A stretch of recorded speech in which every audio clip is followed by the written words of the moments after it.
হাতি হাতি এই যে আপনারা যে হাতি হাতি করছেন, বাংলাদেশের মানুষ হাতি করতেছে, হাতি তো অ্যাকচুয়ালি একটা জামাতের প্রোডাক্ট, ওটা একটা জঙ্গি।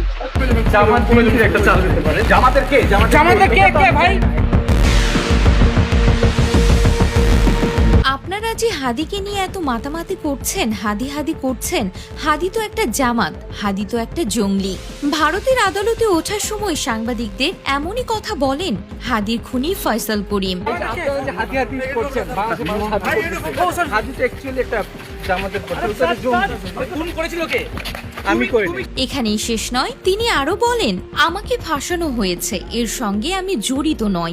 জামায়াত বিএনপি এর সঙ্গে জড়িত থাকতে পারে। আদালতে তোলার সময় কথাগুলো এভাবেই সাংবাদিকদের উদ্দেশ্যে বলছিলেন ফয়সাল করিম। জামাত বিএনপির একটা চাল হতে পারে। জামাতের কে? এটা তো আমি জানি না। হ্যাভি ওয়ার্ডস। অবশেষে হাদি হত্যার মূল আসামি প্রকাশ্যে এসেছে। রোববার আদালতে তোলার সময় প্রকাশ্যে আসতেই সাংবাদিকদের ব্যাপক ভিড় লক্ষ্য করা যায়।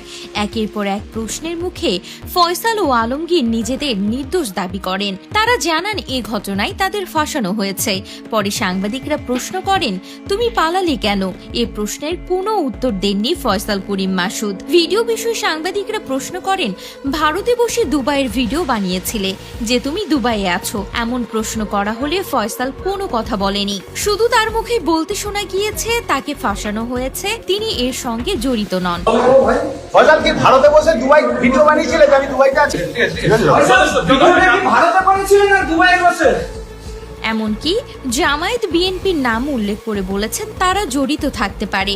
এদিকে তদন্তকারী সংস্থা আদালতে জানায় এই ঘটনায় একটি বড় নেটওয়ার্ক জড়িত থাকতে পারে। সেই দিকটি খতিয়ে দেখতে আরো তথ্য সংগ্রহ করা হচ্ছে। আদালত সেই রিপোর্ট বিবেচনা করে তাদের জেল হেফাজতে পাঠানোর নির্দেশ দেয় এবং পরবর্তী জিজ্ঞাসাবাদের পথ খোলা রাখে। এদিকে জানা যাচ্ছে ভারত পুলিশের কাছে নাকি স্বীকার করেছে যে তারা ওসমান হাদিকে হত্যা করেছে এবং এর সঙ্গে তারা জড়িত ছিল।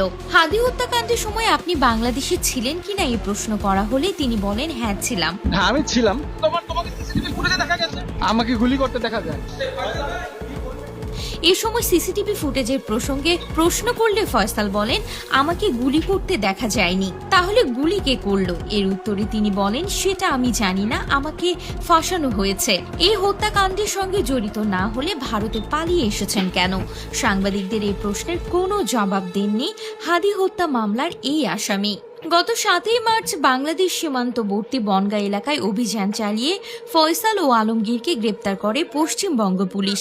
এরপর তাদের 14 দিনের রিমান্ডে পাঠান পশ্চিমবঙ্গের একটি আদালত। 37 বছর বয়সী ফয়সাল করিম মাসুদের বাড়ি বাংলাদেশের পটুয়াখালী এলাকায় এবং 34 বছর বয়সী আলমগীর হোসেনের বাড়ি ঢাকায়। তাদের গ্রেপ্তারের পর সূত্রের মাধ্যমে জানা গিয়েছিল ফয়সাল ও আলমগীর দুজনেই হাদিকে হত্যার বিষয়টি স্বীকার করেছেন। তারা উভয়ই মেঘালয় সীমান্ত দিয়ে ভারতের প্রবেশ করে এবং গত কয়েক মাস ধরে বিভিন্ন এলাকায় অবস্থান করছিলেন।